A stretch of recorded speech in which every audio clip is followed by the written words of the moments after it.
अजय पाल लांबा ने एक बुक लिखी है, gunning for the godman, the true story behind Asaram Bapu's conviction. इसके को ऑथर हैं।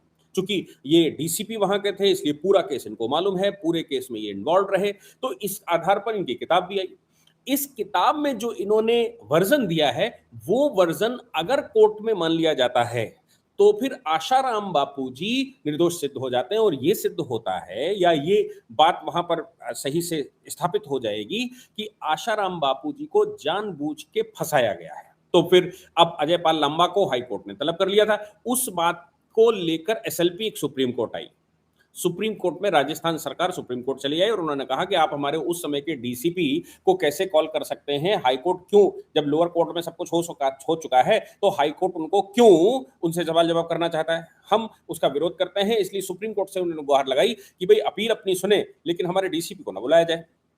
हाई कोर्ट ने यह कहा था कि ये जो डीसीपी है, ये उस समय विटनेस के रूप में लोअर कोर्ट में केस चलते समय छूट गया था, इसको लोअर कोर्ट के द्वारा बुलाया जाना चाहिए था, लेकिन चूंकि छूट गया था, इसलिए अब हम इसको बुलाते हैं और इसका क्रॉस एग्जामिनेशन यहां पर करवाते हैं।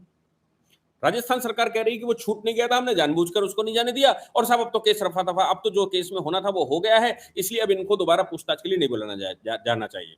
उन्होंने ये कहा कि साहब, जो ये जो किताब लिखी है, जिसके आधार पर इनको बुलाया गया, gunning for the godman, the true story behind Asaram Bapu's conviction, ये जो किताब लिखी गई है, इसमें बहुत सारी चीजें ड्रामेटिकली लिखी गई हैं। अब देखिए, ये किताब तो, और ये कह क्या रही है, मतलब आप किताब को सोचिए, gunning for the godman, the true story behind Asaram बापू।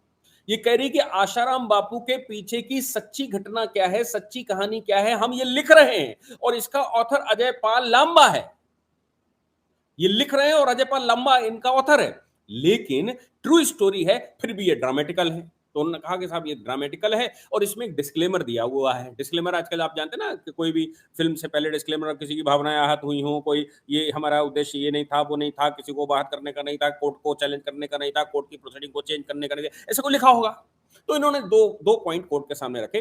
पहला पॉइंट ये है कि साहब ये ड्रामेटिकल लिखा गया है। दूसरी बात ये है कि इसमें डिस्क्लेमर दिया हुआ है, इसका मतलब इसकी सारी चीजें सत्य नहीं है। लिखा है true story behind Asaram Bapu's conviction, लेकिन ये सही नहीं है, और ये डिस्क्लेमर है, और ये ड्रामा है।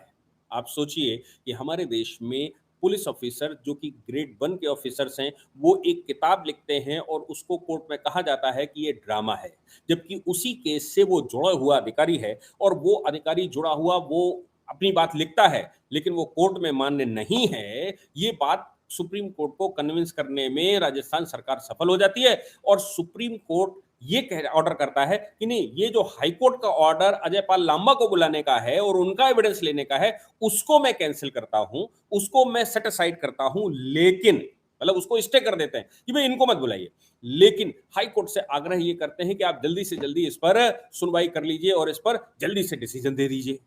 ये मेरा अपना व्यक्तिगत मानना है, मैं कोर्ट के ऑर्डर का सम्मान करता हूं, लेकिन मेरा व्यक्तिगत मानना यह है कि अगर किसी भी आरोपी को कोई डाउट पैदा हो जाता है, तो फिर उस डाउट का लाभ उसको मिलना चाहिए, और अगर एविडेंस बियॉन्ड डाउट प्रूफ करना है, तो हर एक एविडेंस को बुलाया जाना चाहिए, उसकी गवाही होनी चाहिए, उसका क्रॉस एग्जामिनेशन होना ही चाहिए। बिना क्रॉस एग्जामिनेशन किए, बिना बियॉन्ड डाउट प्रूफ किए किसी को सजा नहीं होनी चाहिए।